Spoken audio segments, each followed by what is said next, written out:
Por eso hoy tenemos esta particular invitación para nosotros muy importante, que es la presencia de la Asociación de Terapistas Ocupacionales Libres, que va a disertar sobre su investigación realizada sobre la violencia hacia mujeres terapistas ocupacionales en los ámbitos laborales.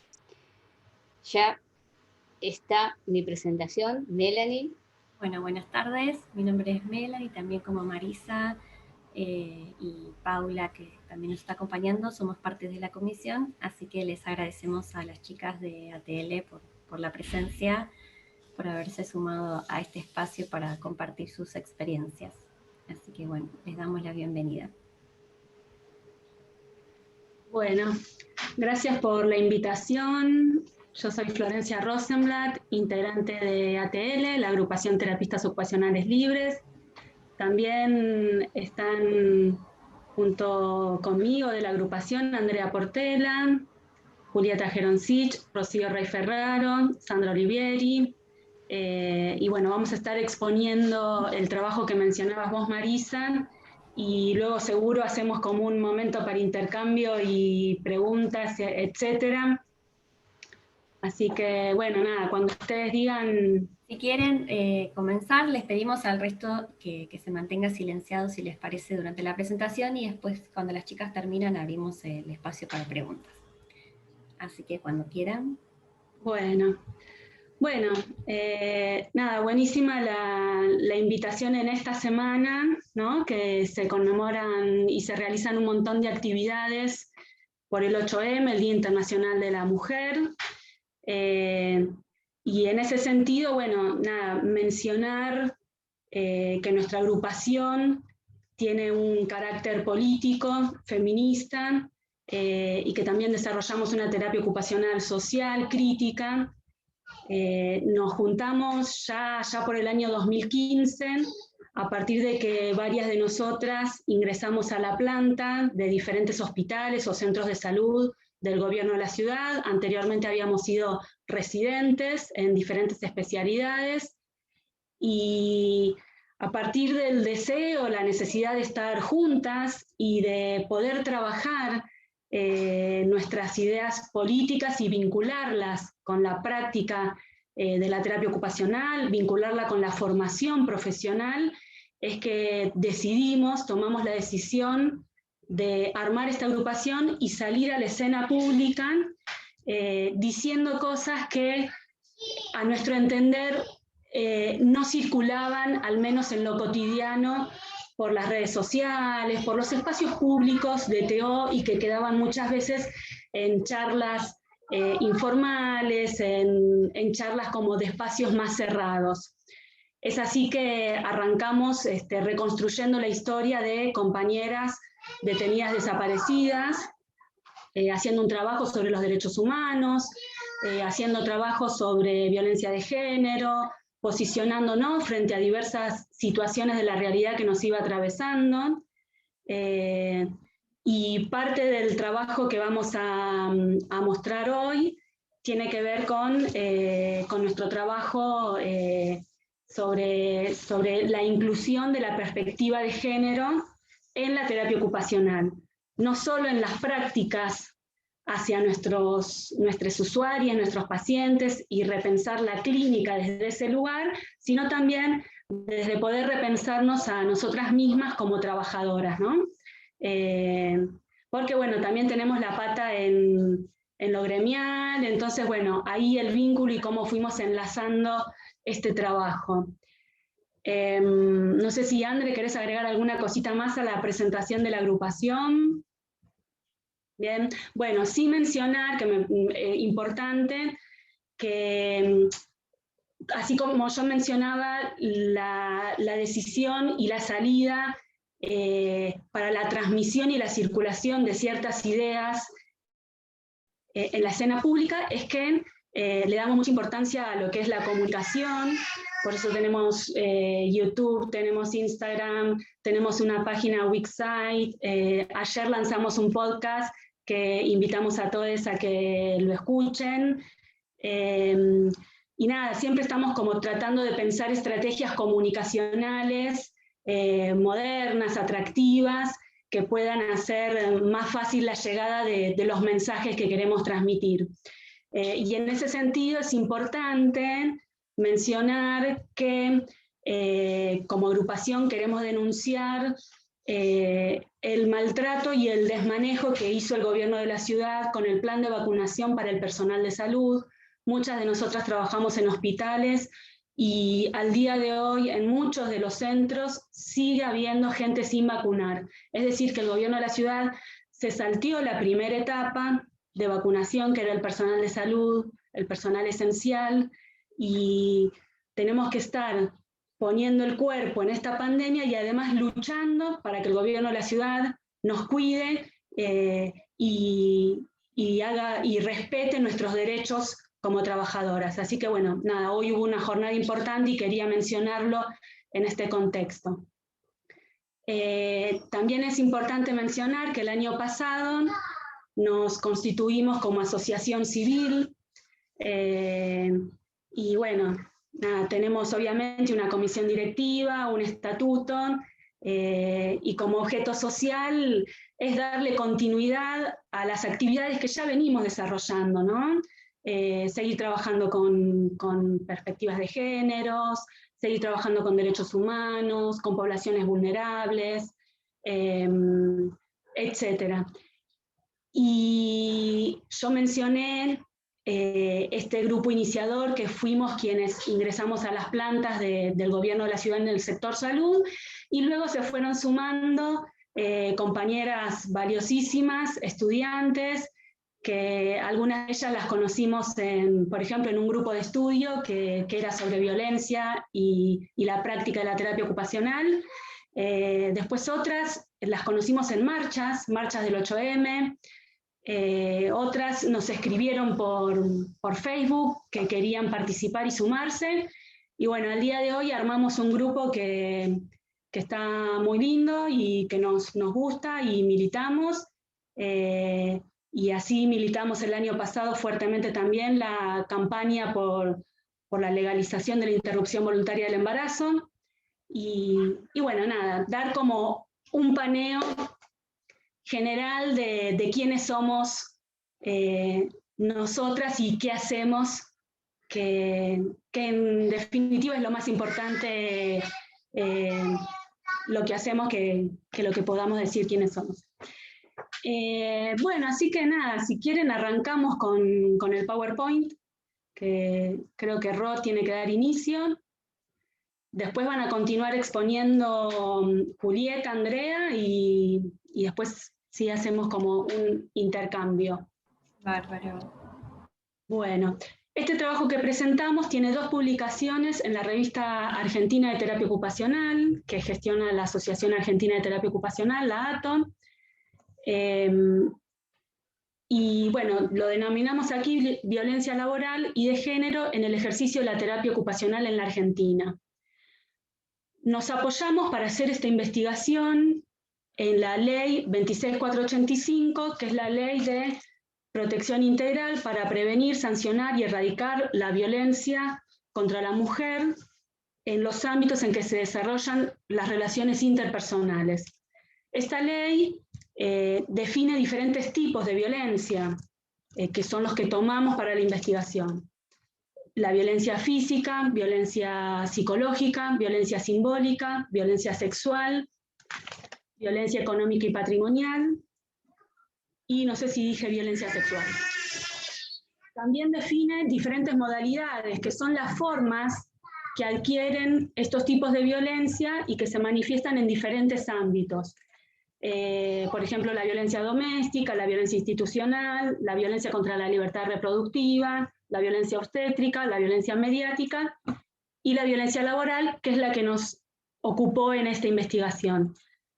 Cabe mencionar también que en 2019 se agrega a esta ley la violencia política, que es la que es el tipo de violencia que obstaculiza, que denigra o que pone trabas a la participación política de las mujeres en cualquier ámbito de desarrollo de esa actividad. Y también me parece interesante mencionar a la ley Micaela, porque viene a cuenta que nos puede servir después para las reflexiones finales o el debate, que es la ley 27499, que establece la capacitación obligatoria sobre la formación en temáticas de géneros y violencia contra las mujeres y las diversidades en el ámbito público, en todos los niveles del Estado, y sin importar la jerarquía de quién trabaje en el Estado.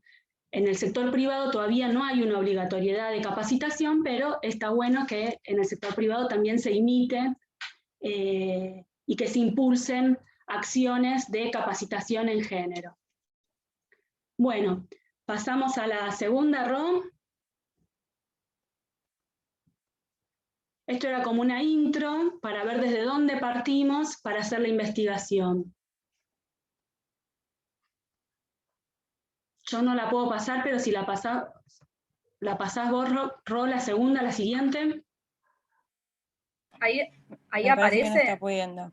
No, Ro, ¿sabés que me parece que no estamos viendo lo mismo que vos estás viendo? Porque lo vemos con el borde y está siempre en la primera. Así que me parece que no estamos viendo lo mismo que vos. A ver.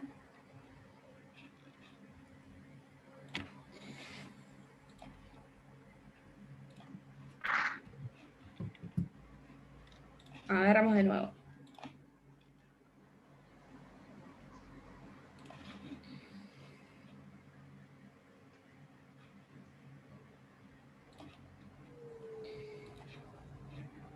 Ahí va, me parece que ahí va. ¿Ahí aparece? Bueno, sí. Sí, aparece, pero no te aparece otra vez como presentado. Qué raro. A ver. Creo que arriba donde dice insertar, hay un dibujito como de presentación. Fíjate si no es ahí, por si las dudas. Arriba de la palabra insertar, un dibujito. Más arriba. ¿Acá? Ahí. ¿Ahí les aparece? No. Entonces no es. Bueno, como... si no, tranquilo, vemos desde ahí, se ve bien igual. Sí, claro, lo importante es que se puede ir pasando a la tercera, a la cuarta y nos sirva de base para transmitir. Bueno. ¿Ahí aparece? Entonces, sí, ahí aparece la 2. No sé si podrás pasar a la 3. Sí, claro. Sí. Ah, listo. Entonces, bueno, si sigamos así. Sí, no hay problema. Bueno. Volvé a la 2, Ro. Ahí va. Bueno, entonces, basándonos en la ley 26485, nuestra hipótesis de trabajo es que las mujeres terapistas ocupacionales estamos expuestas a lo largo de nuestro recorrido laboral a múltiples situaciones de violencia que se basan en una relación desigual de poder y que afectan nuestra vida, libertad y dignidad. Otra de las hipótesis de trabajo fue que la formación en perspectiva de género favorece la identificación y... Aguárdenme un segundo. Ahí va. Favorece la identificación y el afrontamiento de las situaciones de violencia basada en el género, mientras que la falta de este tipo de formación contribuye a la naturalización, continuidad y repetición de las mismas, a la vez que condiciona negativamente las posibilidades de respuesta. Bien. El objetivo general fue explorar y describir las formas en que las situaciones de violencia hacia la mujer en el ámbito laboral ocurren durante el ejercicio de la terapia ocupacional. Fue un diseño descriptivo, observacional y prospectivo, tenía técnicas cuanti y cualitativas. El instrumento fue una encuesta de Google, autoadministrada por quien hacía la encuesta y voluntaria. Tenía variables principales que eran, digamos, alguien entraba al Google Form y primero llenaba sus datos personales en relación a hace cuántos años había recibido, el lugar de residencia, la universidad donde estudió, y luego la variable principal era el tipo de violencia, si había tenido alguna experiencia, si había sufrido alguna vez ese tipo de violencia durante su recorrido principal. Si decía que sí, se abrían las diferentes dimensiones para poder caracterizar la situación y que nos sirva de análisis, ¿no? Bueno, la muestra fue... Ahí está, bueno, podemos ver. La muestra fueron 330 mujeres TOs. En 24 días completamos el número que necesitábamos para que sea representativo del universo de las colegas terapistas ocupacionales. Utilizamos el dato que nos brindó la Asociación Argentina de Terapia Ocupacional para saber cuántas matriculadas había en la Argentina. Y bueno, por valores estadísticos, pudimos alcanzar la muestra para que sea representativa de ese universo, ¿no? 330. Además también le pedimos a la ATO y a las diferentes asociaciones que nos ayuden en la difusión de la encuesta. Por lo tanto, también la muestra fue representativa de las diferentes ubicaciones según las diferentes regiones del país. Por ejemplo, aquí en Provincia de Buenos Aires, un 47% de 330 contestaron la encuesta y también era representativo con la cantidad de matriculadas, ¿no? Bueno, la edad promedio fue de 36 años, yendo de 22 a 71 de quienes contestaron la encuesta.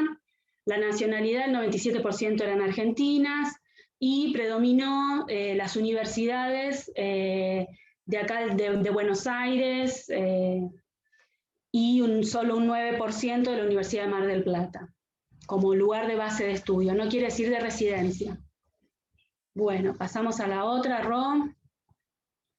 Bueno, como los primeros resultados, así a grosso modo, lo que observamos fue que del total de terapistas ocupacionales que contestaron la encuesta, el 73%, es decir, 242 TOs, habían sufrido algún tipo de violencia durante su recorrido profesional. No tomamos para esto a las prácticas preprofesionales, es decir, prácticas en instituciones, pero siendo aún estudiantes. Nos basamos solamente en ejercicio profesional. Y el 26,7% contestó que nunca vivió situaciones de violencia.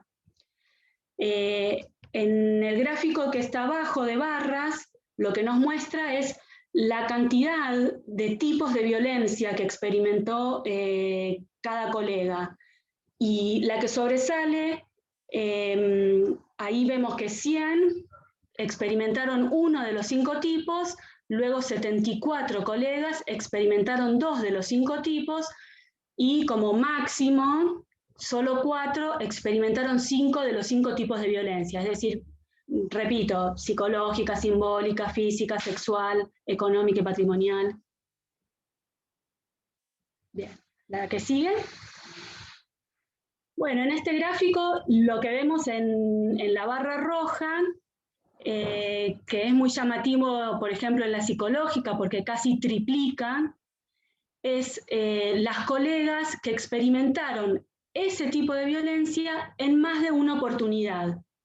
Lo que nos puede dar a pensar que se pudo tratar de una violencia reiterada, sistemática, y sobre todo resalta mucho en la psicológica. En cambio, en las otras, física, sexual, está más parejo entre quienes la vivieron una sola vez y entre quienes la vivieron más de una vez. Bueno, hasta ahí sigue nuestra compañera Julieta Geroncich. Le paso la palabra. Gracias, Flor. Buenas tardes a todas. Bueno, siguiendo con el análisis de los datos, en relación al tipo de gerenciamiento de la institución donde se dieron estas situaciones de violencia, observamos una diferencia significativa en relación a que en el 61%, perdón, de los casos sucedió en el ámbito privado, ¿sí? Ya en menor medida, en el 32%, sucedió en el ámbito público y mucho menor en obras sociales y ONG. De estas 295 fueron las situaciones de violencia, ¿sí?, que se dieron en instituciones privadas. Es como importante destacar como el desglose de cuáles fueron las situaciones de violencia, ¿sí? En relación al total de violencia económica, el 80%, ¿sí?, de las situaciones se dieron en el ámbito privado. En relación a la violencia física, el 67% de las situaciones se dieron en el ámbito privado. Y en relación a la violencia sexual, el 63%. ¿Sí? En las tres observamos marcada diferencia en que las situaciones se dieron en el ámbito privado. Siguiente. En relación al lugar donde ocurrió la situación de violencia, en el 96% de los casos ocurrió dentro de la institución, ¿sí? Casi en la totalidad. Solamente 10 situaciones se dieron en el domicilio del usuario o la usuaria y 2 por redes sociales. Siguiente. Bien. En lo que se refiere al estatus profesional o la antigüedad de la terapista ocupacional durante la situación de violencia, podemos ver una correlación negativa con que a mayor formación, o a mayor cantidad de años en la profesión o a mayor cargo, son menor la cantidad de situaciones de violencia. Podemos observar que entre el 50 y el 60% de las situaciones de violencia, de los tipos, se dieron cuando la terapista tenía menos de 3 años de ejercicio de la profesión. Siguiente. Bien, en relación al rol de la persona que ejercía la violencia, observamos que en la mayoría, en casi todos los casos, es un trabajador o una trabajadora de mayor rango quien ejerció la violencia sobre la terapista ocupacional. ¿Sí? La única diferencia significativa en relación al tipo de violencia es que en el caso de la violencia física fue un usuario o una usuaria quien la ejerció, ¿sí? Casi en el 85% de las situaciones. Y le paso la palabra a André. Bueno, siguiente, Ro. Bueno, en relación al género de la persona que ejerció la violencia, también hay diferencias de acuerdo al tipo de violencia del que estemos hablando. Por ejemplo, en la violencia sexual fue mayoritariamente varones, varón o varones, porque en algunos casos eran más de uno, quienes ejercieron la violencia. En la violencia simbólica también hubo una mayoría de agresores de sexo masculino. En la violencia física no encontramos una diferencia significativa.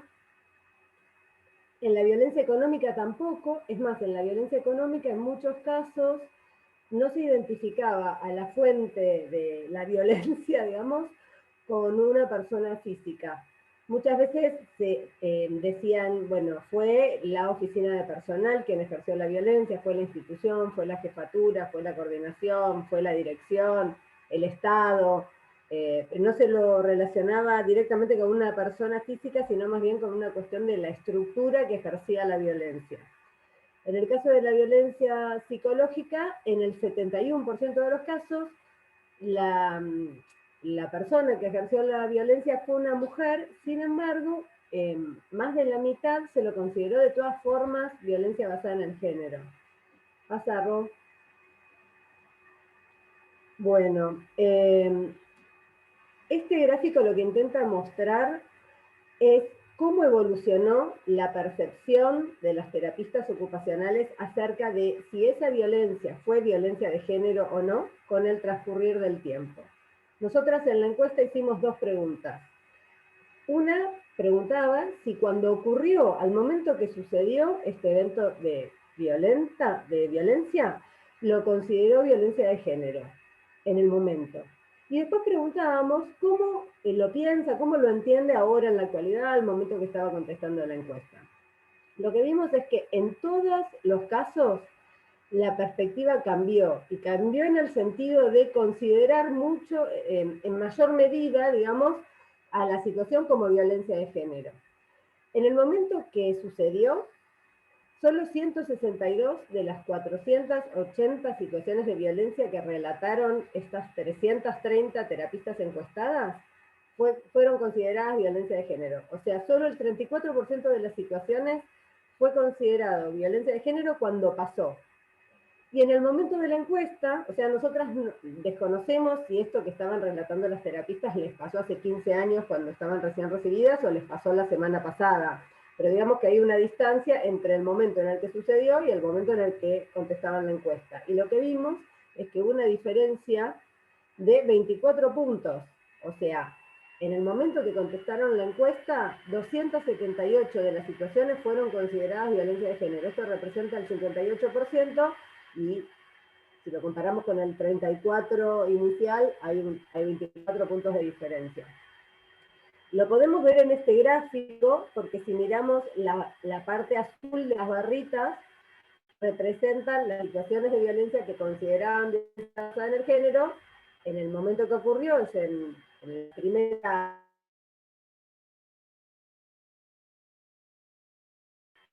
digamos, en la primera parte del gráfico. Si vos podés mover el cursor, capaz que el tuyo sí se ve, para señalar la parte donde, bueno, esta parte del gráfico, exactamente donde está la flecha, es lo que muestra los números de esta percepción de la situación como violencia de género en el momento en que ocurrió. Y si vemos en la otra mitad, por ejemplo, en violencia psicológica, pasa de 53 casos considerados violencia de género a 106. O sea, el doble. En los casos de violencia económica, que fue muy bajo el porcentaje en el que se lo consideró violencia de género, fue solo en el 40% final de los casos, y esto tiene que ver con que interpretaban que esa violencia tenía que ver más con la situación de precarización o de fragilización de las condiciones de trabajo en las que se desempeñaban, más que con la cuestión de género. En el caso de la violencia simbólica también pasó de 59 casos a 85. En el caso de violencia física, que muy bajo porcentaje se consideró violencia de género, solo 5 de los 39 casos en el momento que ocurrió. Y esto tenía que ver justamente con que fue un tipo de violencia que fue mayormente ejercida por usuarios y que se interpretaba como una violencia que tenía que ver con las características de la patología de la población que asistía, o con un episodio de descompensación, de excitación psicomotriz, o sea que no había como por parte de quien ejerció la violencia una intencionalidad de dañar, ¿no? Directa. Entonces, la mayoría de las colegas que sufrieron este tipo de violencia, cuando provino de usuarios, no realizó acciones de defensa, digamos, más que charlarlo con compañeros de trabajo para ver cómo se abordaba la situación. Digamos, no iniciaron asesorías legales, denuncias judiciales o algún otro tipo de acción así como más formal. Solo en los casos, o sea, este tipo de acciones se tomaron solo en los casos en los que la violencia provino de compañeros de trabajo. Hubo 5 casos de violencia física por parte de compañeros y en esas situaciones sí se accionó de otra forma. Bueno, en el caso de violencia sexual, por ejemplo, al momento en que sucedió, solo 18 de las 30 terapistas que sufrieron violencia sexual la consideraron violencia de género. Y al momento de la encuesta, 29 de las 30, o sea, casi el 100% de las colegas que encuestamos las consideró violencia de género. Bueno, pasemos. Bueno, esto acá nosotros teníamos la hipótesis, como había dicho Flor, de que aquellas compañeras que tuvieran formación en perspectiva de género iban a identificar más situaciones de violencia y iban a interpretarlas como violencia de género en mayor medida que quienes no tuvieran formación en perspectiva de género. Y lo confirmamos porque, bueno, de la muestra de 330 colegas que completaron la encuesta, solo 109, o sea, un tercio, refería a tener formación en perspectiva de género. Y 221 decían que no tenían formación en perspectiva de género, o sea, 2/3 de la muestra. De las compañeras que sí tenían formación, ellas identificaron 168 situaciones de violencia y en el 65% de los casos dijeron que era violencia de género. Y aquellas que no tenían formación en perspectiva de género identificaron 312 situaciones de violencia y dijeron que solo el 54% era violencia basada en el género. O sea, hay una diferencia de aproximadamente 10 puntos entre las compañeras que tenían y las que no tenían formación en perspectiva de género en relación a la interpretación que hacían de la situación. Qué bien. Bueno, y ahora más o menos para tratar de decir como lo más importante, de resumir. A nosotras nos sorprendió mucho, y me parece que es el dato como más importante, que el 73% de las compañeras que contestaron la encuesta dijeron que habían sufrido al menos un tipo de violencia durante el ejercicio de la profesión. Estas son 242 compañeras, o sea, es un número altísimo. Después encontramos algunos factores comunes, digamos, algunas cuestiones que se daban en todos los tipos de violencia como muy parecido. Uno es que sucedía casi siempre adentro de la institución. Digo casi siempre porque en el 90 y pico % de los casos. Sin embargo, hubo situaciones, hubo 10 relatos de violencias que sucedieron en los domicilios de los usuarios, usuarias, en el contexto de la atención domiciliaria. Y hubo también situaciones de violencia por redes sociales, de acoso por redes sociales, o de situaciones de violencia en el contexto de reuniones sociales que tenían que ver con la institución donde trabajaban, qué sé yo, la fiesta de fin de año, por ejemplo, ¿no? Esto, hoy por hoy, con el convenio 190 de la OIT, esto es considerado también violencia laboral. Así suceda en la fiesta del trabajo, así suceda después del horario de trabajo, a través de los mensajes de texto de WhatsApp, en fin. Bueno, otra cosa, siguiendo con estas cosas que todos los tipos de violencia, también aparecía esto de que a menor experiencia, a menor recorrido profesional, más vulnerables estamos a sufrir violencia, que comentaba Juge. El 54% de los casos se dio en los 3 primeros años de ejercicio. Sin embargo, también hubo situaciones de violencia en colegas que ejercían cargos de conducción, en jefas, directoras, coordinadoras. Hubo exactamente 42 relatos de violencia que sucedieron en colegas que tenían cargos jerárquicos por encima de quien ejerció la violencia, digamos, ¿no? Y hubo de todos los tipos de violencia, hubo 16 relatos de violencia psicológica, 12 de económica, 9 de simbólica, 3 de física y 2 de violencia sexual sufridas por compañeras en cargos de conducción. Otra cosa que vimos es que había como una superposición de distintos tipos de violencia, como, o sea, en los relatos, nosotras en la encuesta preguntábamos si había sufrido cada uno de los tipos de violencia. En el caso que dijera que sí, pedíamos que piense en la situación más significativa, porque por ahí podría ser que haya sufrido varias situaciones de violencia psicológica o sexual, que piense en la más significativa y que a partir de ahí conteste una serie de preguntas. Entre esas series de preguntas estaba un ítem que era opcional, que era el de describir la situación. Muchas compañeras lo hicieron, muchas compañeras no quisieron hacerlo.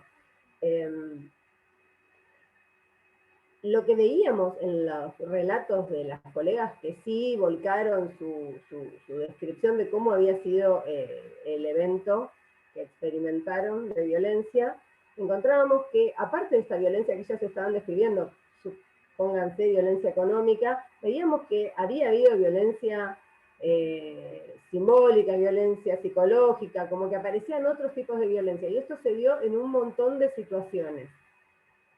Bueno, acá hay como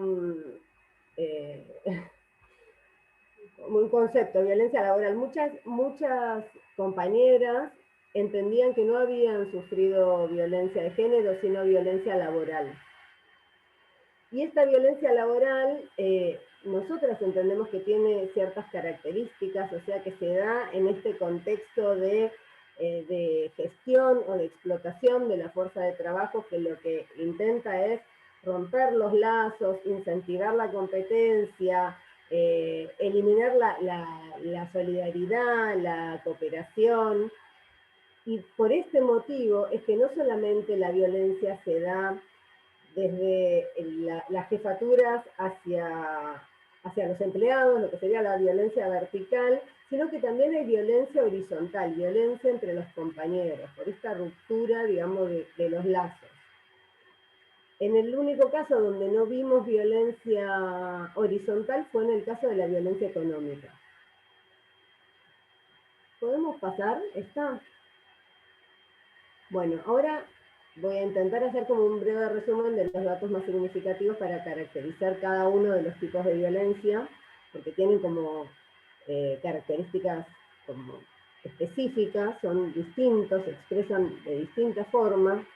Por ejemplo, en el caso de la violencia psicológica, fue mayoritariamente ejercida por mujeres, y fue la más frecuente. Se dio en 187 de las situaciones de violencia que relataron fueron de violencia psicológica.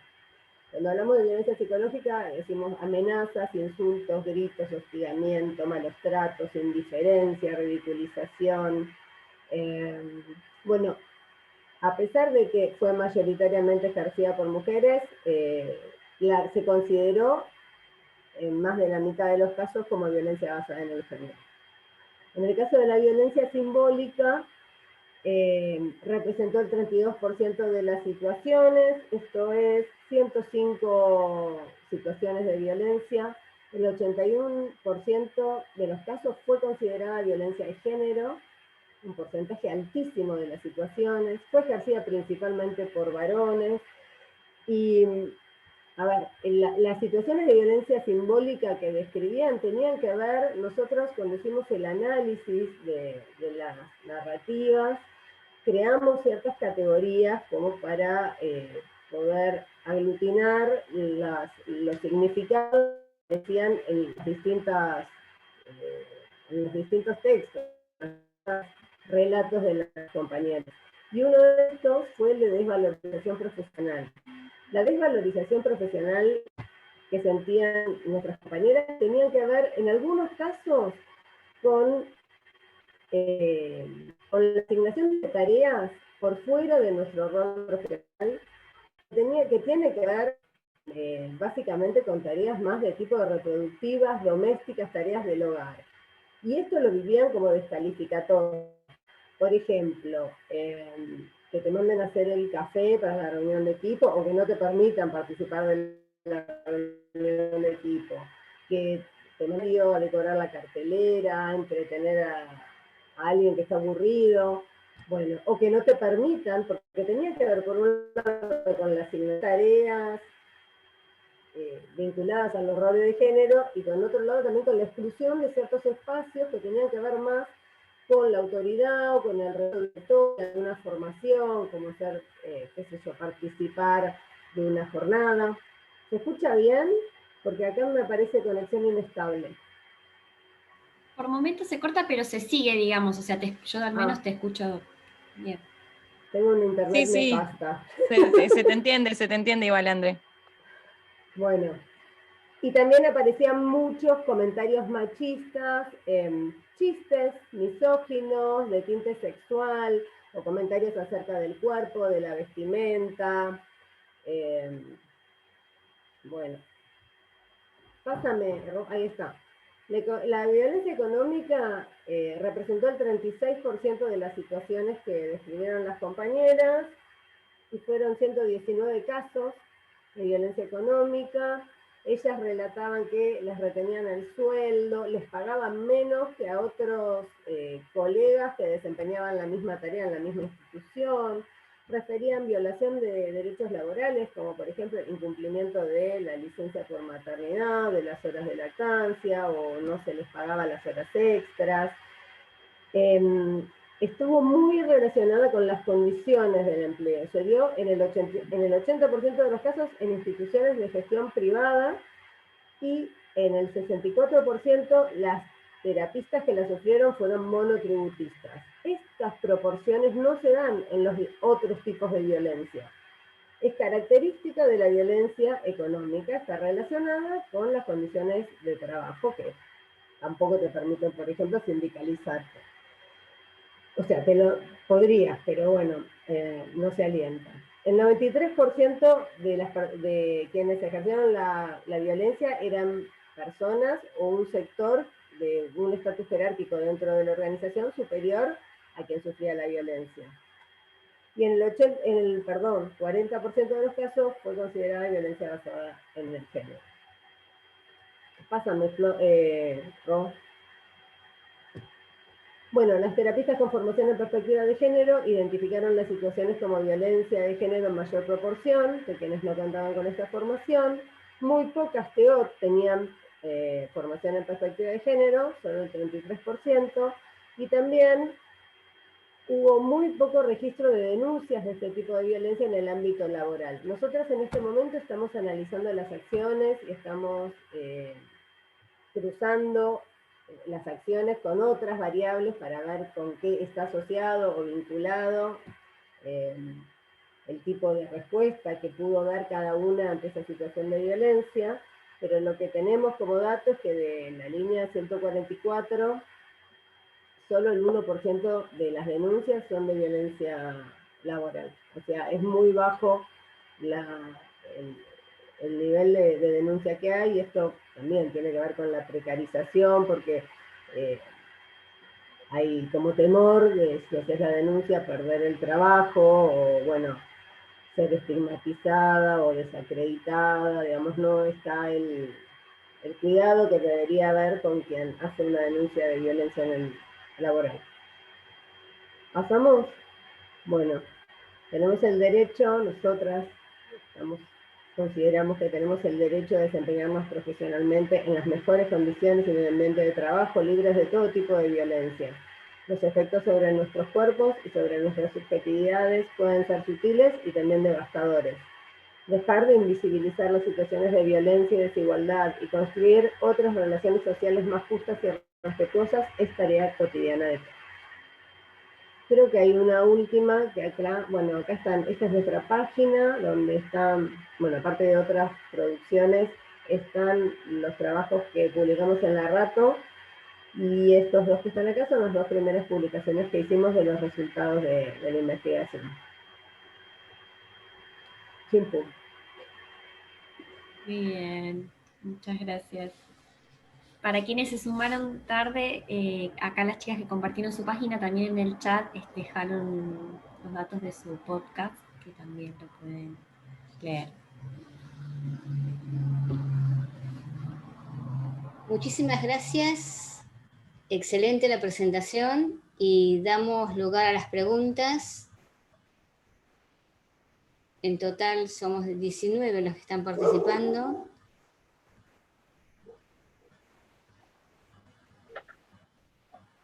¿Está el chat? Perdón. Sí, se te escucha. Perdón.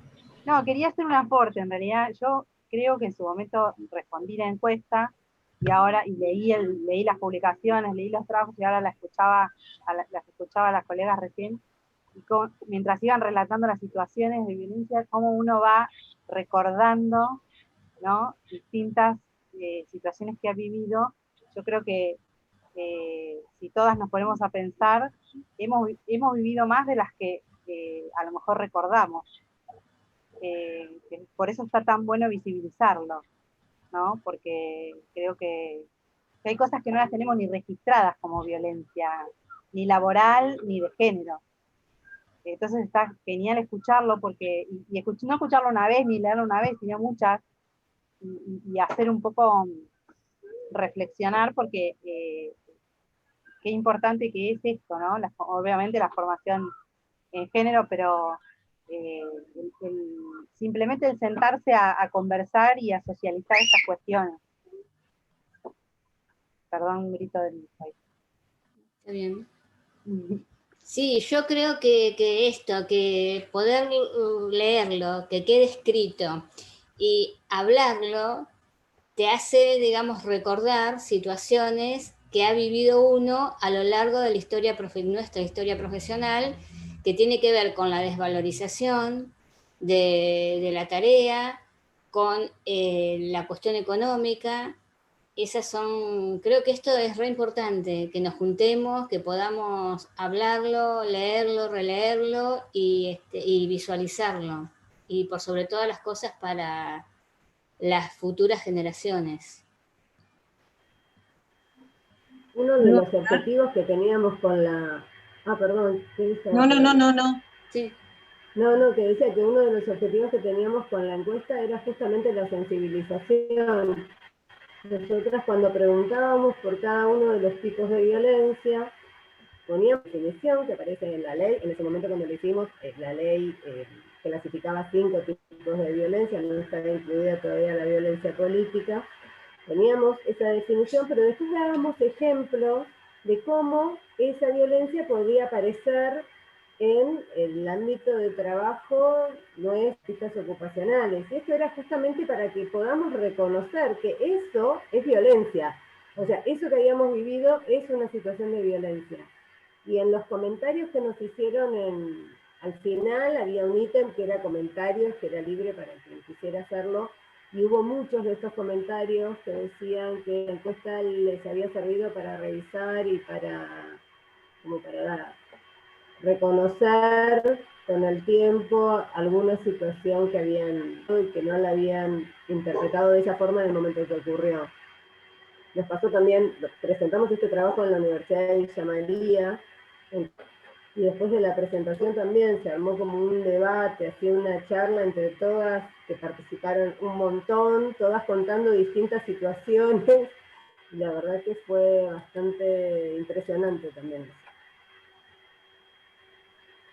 No hablo más. No sé, Laura, ¿querías hacer una pregunta? No, quería hacer, no sé, si comentarios o cosas que fui pensando a partir de la presentación de las compañeras, que en principio las quiero felicitar porque me pareció muy, muy linda, muy interesante, muy buena la investigación y el aporte que ustedes hacen.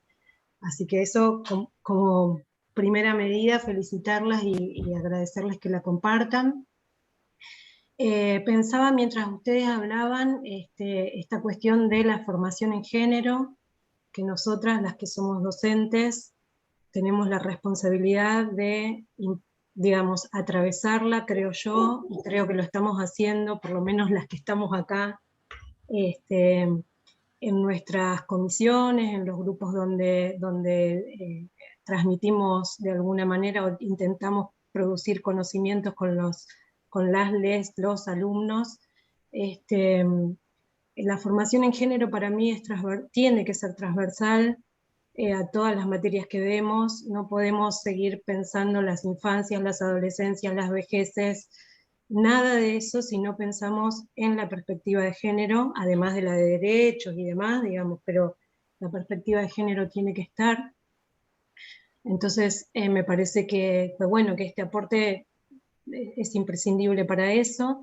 También pensaba el hecho de que ustedes hayan tomado como objeto de estudio a nosotras mismas, ¿no? Esta cosa que siempre tenemos en la formación de que nos separamos y parece que el otro es el que es asistido o al que le pasan las cosas y a nosotras no nos pasan. Entonces me parece que ustedes ponen el punto ahí y es algo muy importante también para debatir en la formación, que nosotros somos parte de todas las circunstancias que viven los usuarios, los pacientes, o como les queramos llamar a las personas con las que trabajamos, nosotras, nosotros, nosotres, sufrimos las mismas vicisitudes muchas veces, no somos un mundo aparte. Entonces eso también me parece que ustedes lo ponen en foco cuando hacen esta investigación. Y después pensaba en esto de la violencia psicológica que ustedes plantean que la ejercen en la mayoría mujeres, contra otras mujeres. Entonces, ¿cuánto tenemos que trabajar todavía entre nosotras, digamos, más allá de formar a los otros géneros, cuánto también entre nosotras para poder romper, ¿no?, con este esquema de la competencia, digamos, la opresión hacia otras compañeras, y me parece que eso es un punto importante que ustedes visibilizan ahí. Entonces nada, me parece intercambiar estas cuestiones porque creo que a mí por lo menos me hicieron pensar en estas cosas que tenemos que seguir trabajando juntas, que creo que no hay otra posibilidad y que ustedes hagan esto, ¿no? De difundirlo, de compartirlo, estas cuestiones tienen que llegar a las alumnas, a los alumnos que se están formando. Y, por supuesto, a nosotras también, pero digo, hay un montón de gente en formación que por suerte son incluso de otras generaciones, entonces ya vienen también muy predispuestos a discutir y a interpelarse sobre un montón de cuestiones que nosotras en nuestra formación no lo hacíamos, por lo menos las más grandes. Y que sí lo estamos haciendo ahora con nuestros alumnos, con los compañeros, compañeras. Así que nada, las quiero felicitar y bueno, propongo seguir por ese camino.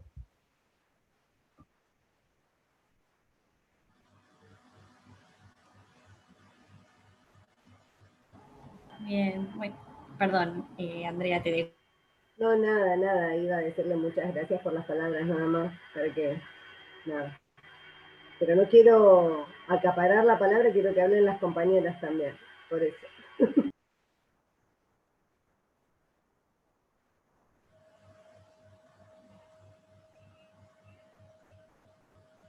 En relación a lo que decía Laura, yo les quería preguntar si a raíz de la investigación y de la encuesta recibieron o se acercaron colegas o compañeras a solicitar orientación o ayuda hacia dónde denunciar o qué hacer ante esas situaciones, si recibieron o no recibieron consultas, quería saber, o solamente los comentarios de la encuesta y ahí quedó, porque en esto que decía Laura de cuánto nos queda para estudiar y pensar el abordaje en perspectiva de género a los alumnos, a los estudiantes, qué pasa también con las que hoy están ejerciendo la disciplina y por ahí no van a estar en esta instancia de la universidad hoy, con todo lo que se está hablando y estudiando, qué pasa con los profesionales. Y yo pensaba qué pasa también con nuestro rol como asociación profesional, me quedé como pensando qué hacemos nosotros también desde nuestro rol como asociación en esto de la violencia de género en los ámbitos de trabajo de terapia ocupacional. No sé si recibieron consultas o orientación o no. Sí, hemos recibido consultas de compañeros que se acercaban para contarnos situaciones que estaban viviendo y pensar juntas quizás estrategias. Nosotros consideramos que es parte también de un proceso, ¿no? Obviamente, pero y los gremios, las asociaciones profesionales deberían tener algún tipo de herramienta que permita canalizar estas situaciones, ¿no? Hay lugares que están armando lugares de trabajo que tienen sus protocolos, que se están, ATE presentó el protocolo de violencia de género creo que la semana pasada, CTA me parece que también tiene. Digo, ahora con el convenio este 190 también van a haber que desarrollar herramientas que permitan canalizarlas y abordar y prevenir también, no solamente cuando la violencia ya sucedió, sino también evitar que sucedan. Me parece que la formación Flor al principio, poder aplicar la ley Micaela en los lugares donde estamos trabajando, también va a ser un aporte importante para que esto no se repita, digamos.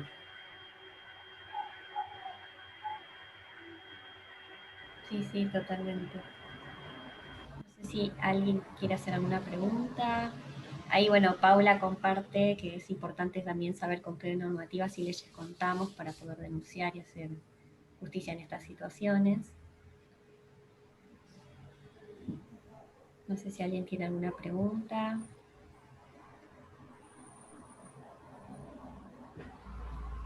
O aportes también, ¿no? Por ahí O quieren aportes, agregar claro, algo. si quieren hacer algún comentario. Esto implica una, como dijo Laura, ¿no? Una formación continua nuestra y un repensar nuestras prácticas y nuestros haceres, ¿no? Cotidianos. Y nuestra propia formación, y los que somos docentes, formarnos y formar, y ponerlo, digamos, en el aula el tema.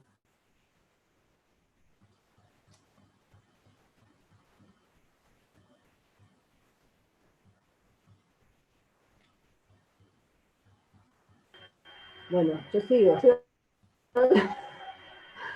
Digo, como dijeron también a partir de la encuesta, fue la necesidad de replicarla en otros ámbitos profesionales.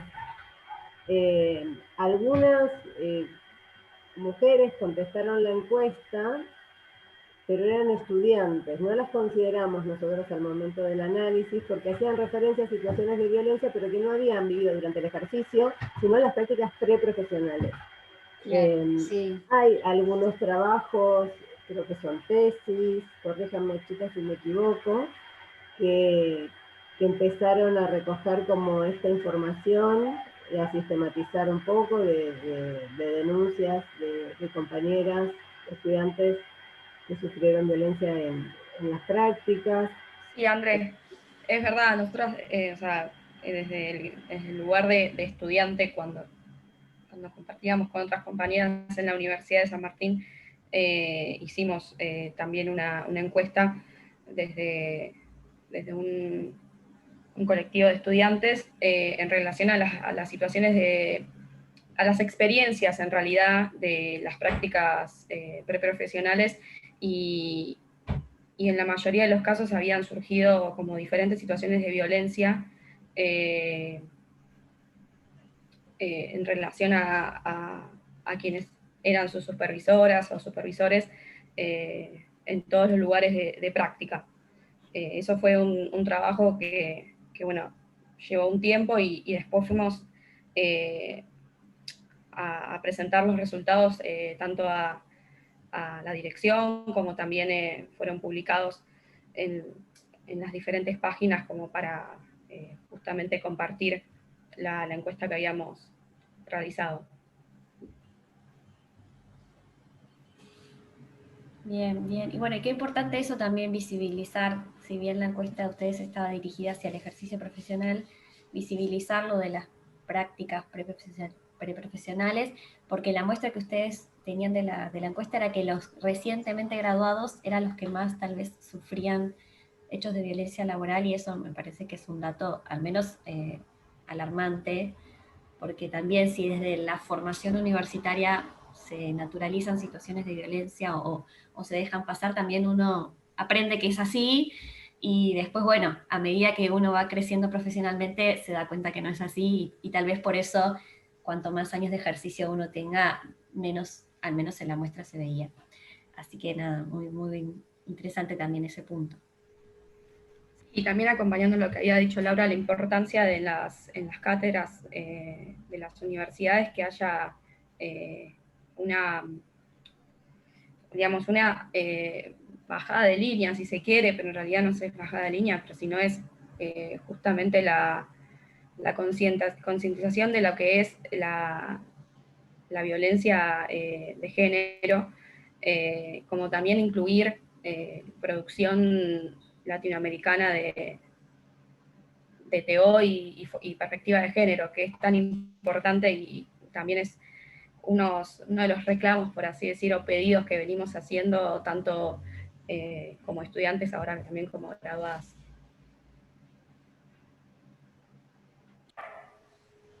Sí, sí, bueno, por eso el aporte de ustedes de estas líneas de investigación es muy valioso porque en lo que es la producción nacional, bueno, ustedes habrán hecho el rastreo para la investigación, no había por lo menos tan visibilizado, así que es un gran aporte también a la disciplina desde ese lado. Y yo creo que ahora hay muchas líneas de investigación que desde una perspectiva de género. Hace 3 años que se vienen haciendo las jornadas de género, diversidad y terapia ocupacional, y ahí también tuvimos la posibilidad de escuchar trabajos de colegas de distintas instituciones.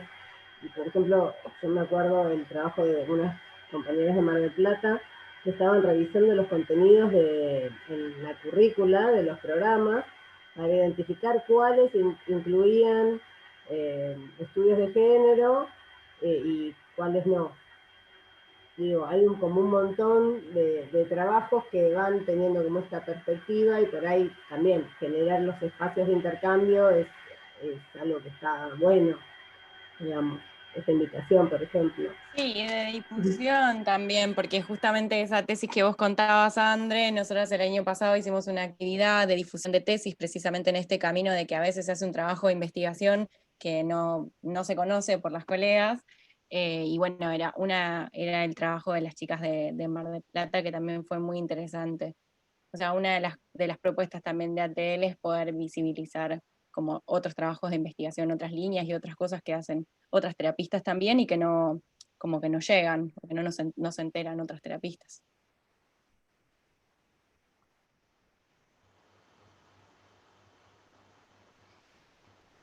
Sí, y también ahora en los trabajos finales de terapia ocupacional de la Universidad de Quilmes hay ya alumnas que están, digamos, haciendo las presentaciones desde las perspectivas de género. Ya uno va viendo más alumnas que van, digamos, haciéndose preguntas desde las perspectivas de género.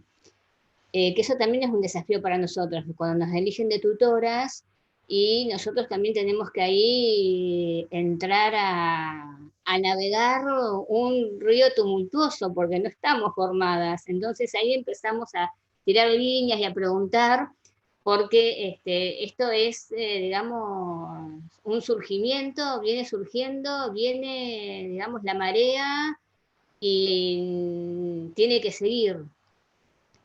Esto nosotros con Laura lo hemos hablado mucho también. Pero sí, yo en estos últimos años las alumnas lo presentan como un tema a investigar. Y y también, digamos, hay mucha flexibilidad por parte de las alumnas a dirigir, cuando uno los asesora, a que se dirija hacia las perspectivas de género o a las perspectivas de los derechos. Eso también, ¿no? Corrernos un poco del modelo asistencial y del modelo médico, ¿no? Porque esto viene también, digamos, está en la herencia. Tenemos una herencia de un modelo hegemónico, patriarcal, digamos, que está muy instalado y surge mucho.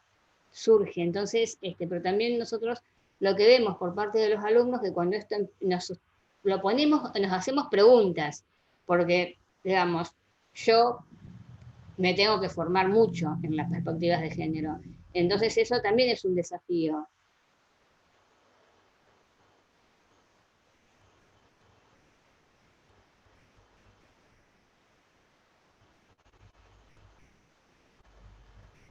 ¿Puedo preguntar algo? Sí, por supuesto. No sé, a quien quiera de las compañeras. Cuando Marisa habla de la perspectiva o del modelo asistencial, ¿no? Y del modelo hegemónico, médico y demás, con la que nosotros nos formamos y todavía coexiste y sigue imperando, a pesar de que muchos le hacemos resistencia, pero digamos, sigue imperando ese modelo en la formación en general. Cuando uno piensa a la persona con la que nosotros trabajamos, cuando una lo piensa y cuando en el colectivo profesional se lo piensa como un asistido al que nosotros también tenemos que deberle asistencia, consideración, incluso lástima, muchas veces.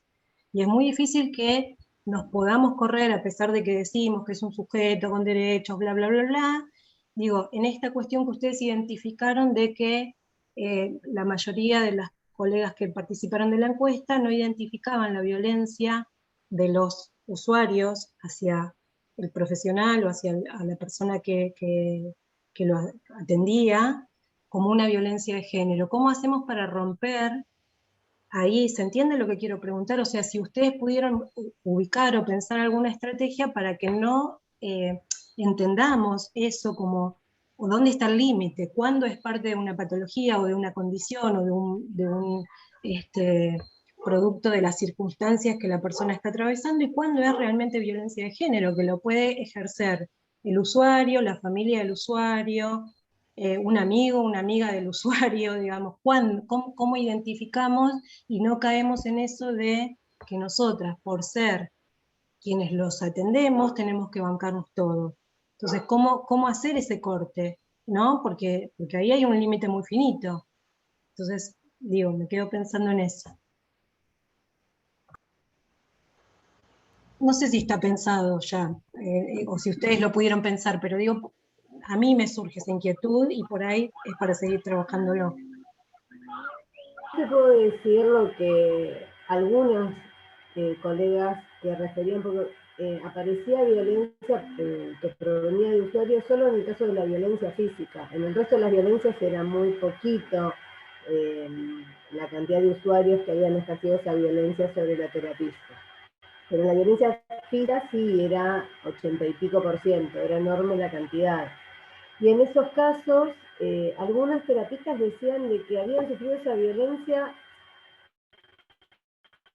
siempre se la adjudicaban a la patología. Por ejemplo, las que trabajaban con TEA decían, bueno, porque ya es así, trabajas con TEA y bueno, te van a, en algún momento puede ser que te líes un bollo. Otras porque trabajaban, la mayoría trabajaban en salud mental o discapacidad intelectual, las que habían sufrido violencia física por parte de usuarios. Pero muchas reconocían que eso tenía que ver con la falta de recursos. O sea, trabajaban en instituciones privadas, la mayoría también, monotributistas también, con muy poco personal para la cantidad de usuarios o usuarias que atendían, también faltaba quizás medicación. Hablaban como de esta cuestión más estructural que las exponía también. La precarización se expone no solamente a violencia económica, se expone a todos los tipos de violencia. Esto que decíamos también con respecto a la violencia horizontal, la competencia entre los compañeros, la falta de solidaridad te expone a violencia, a un tipo de violencia por parte de tus propios pares, digamos, ¿no? En relación al cambio de posición de las terapistas, vos decías, Laura, algunas de las que relataban situaciones de violencia física explicaban el hecho de no haber tomado ninguna, porque era una actitud profesional, o sea, como profesionales, no de la violencia de un paciente. Quizás eso es lo que hay que revisar. Responder no es solamente, o sea, hay muchos tipos, muchas formas para accionar ante una situación de violencia, ¿no? Lo que sí hacían la mayoría era reunirse con compañeros de trabajo, charlar las situaciones con compañeros de trabajo para que no se repitan.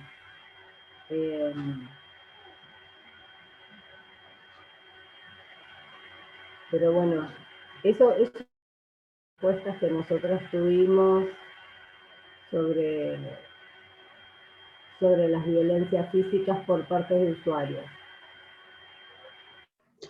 Sí, Florencia quería... Ahí está. Sí. Bueno, yo trabajo en salud mental y pienso que lo que aparece mucho con los usuarios es la violencia simbólica, ¿no? La reproducción por parte de les o los usuarios, la reproducción de estereotipos, la reproducción de los mandatos cis heteropatriarcales, la misoginia, los chistes, y bueno, y ahí cómo nos posicionamos para trabajar estas cuestiones que son culturales y que todos estamos atravesados. Nada, a mí me gusta siempre como meter chistes también, ¿no? Contrarrestar esto con chistes, con el humor, y también habilitarnos y nada, con compañeras de otros servicios, de lugares del hospital donde yo laburo. Ya hace varios años empezamos a hacer sistemáticamente actividades de perspectiva de género. Entonces, bueno, nada, como intentos y actividades que nos propongamos de construir esta cultura. Porque bueno, es la singularidad que trae cada uno y que nos tenemos que encontrar diariamente con eso. Así que nada, me parece, por lo menos eso es algo que aparece mucho en la... Bueno, que aparece mucho en la práctica cotidiana. Después, nada, posicionarnos siempre desde un lugar de no dar por sentado de que la persona que estamos entrevistando es heterosexual, ¿no? Si estamos tratando con una persona trans, preguntar cómo quiere ser llamado o llamada, y nada, ir habilitándonos posiciones e intervenciones que marquen una diferencia y que aquella persona que está frente a nosotros ya está viendo otra cosa. Así que me parece nada interesante eso, como pensar qué acciones cotidianas podemos hacer.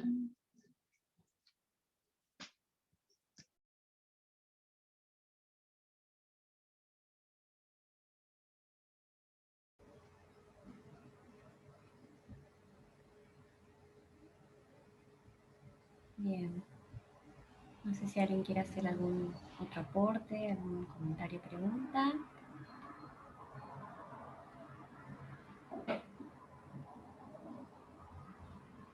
Bueno, les agradecemos un montón a las compañeras por haberse sumado y haber realizado la presentación hoy, compartir sus trabajos. Al menos a mí me dejaron ahí muchas cosas pensando, así que les agradezco un montón en nombre de ATOPBA. Sí, muchas gracias por el tiempo, por la generosidad. Muchas gracias por haber participado. Gracias por la invitación. Muchas gracias por la invitación. Este espacio, obvio. Sí, y bueno, ojalá que tengamos otros espacios de encuentro a futuro para seguir trabajando. Gracias. Y buenísimo conocernos también. Sí. Una pregunta que yo quería hacer, por si alguien quiere sumarse a participar de ATLs y que si está abierto. En este momento no estamos sumando a compañeros al grupo, pero sí, obviamente, siempre está la posibilidad de que cuando hacemos actividades, en general siempre son libres, gratuitas, y bueno, por ahora esta es la forma, ¿no? Está muy bien. Pero bueno, las vamos a seguir en el podcast, en el nuevo espacio, ahí, y lo vamos a difundir. Y próximo también va a salir otro, así que estén atentos a las redes. Buenísimo. Bueno, les agradecemos y bueno, nos despedimos. Esto, como no pudimos difundirlo por el canal de YouTube, igual lo vamos a compartir a la grabación para que si alguien quiere escucharlo, también queda ahí guardado en nuestro canal. Buenísimo. Muchas gracias, chicas. Gracias. Abrazos, gracias. Muchas gracias.